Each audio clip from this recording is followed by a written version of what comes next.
Masechet Oholot, Perek Aleph, Mishnah Hey. So we had a little summary in our last Mishnah. You can go back and look Mishnah Daled of a summary of Tumat Meit. So based on that summary, now we're going to do Tumat Zav. Why? Because that's what the Mishnah does. It says the Mishnah, Adam. By the way, first before we start, what's a Zav? A Zav is a person, a male who has some kind of emission. We don't really know what Ziva is today. They knew back then. Some kind of emission. It's not a nocturnal emission. It's some kind of medical situation.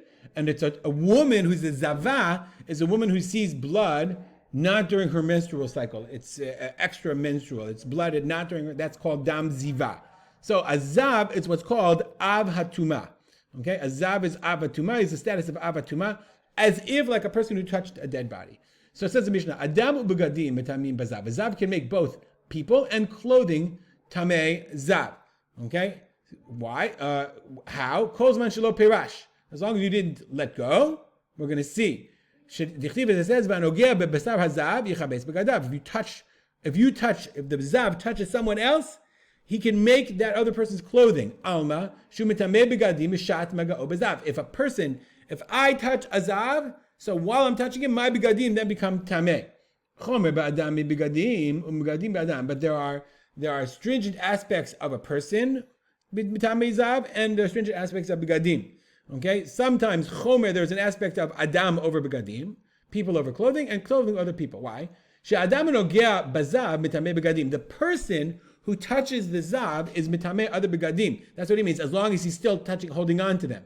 Okay, but ve'en begadim orugim bezav mitamim begadim. But the clothing that touches zav, let's say I am the zav, so my clothing, if they cannot be mitameh other begadim. Why? Since I'm an av, the begadim are a rishon. Right?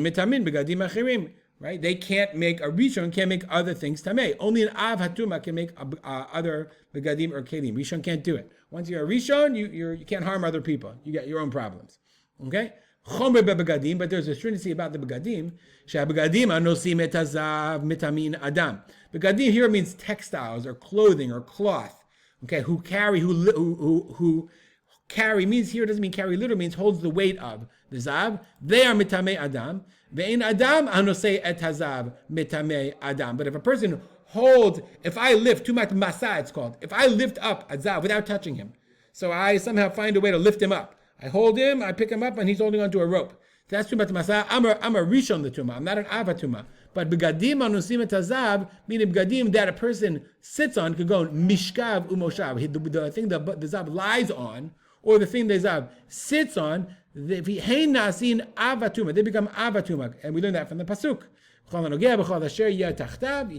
If you touch anything that's under the Zav, you become tameh. So remember the Zav is sick, he has an emission, so the mattress he sleeps on becomes an avatuma. That's the begadim anosim et hazav. And since it's an av, it can be a tameh adam as a rishon. But if a person carries a Zav, if he lifts him up somehow, he's a rishon himself. He's only a rishon, and he cannot be mitameh other people. We'll stop here. Dedicate our learning to the memory of my father, Arab Simcha Ben Yitzchak Kalman. Make it a great day.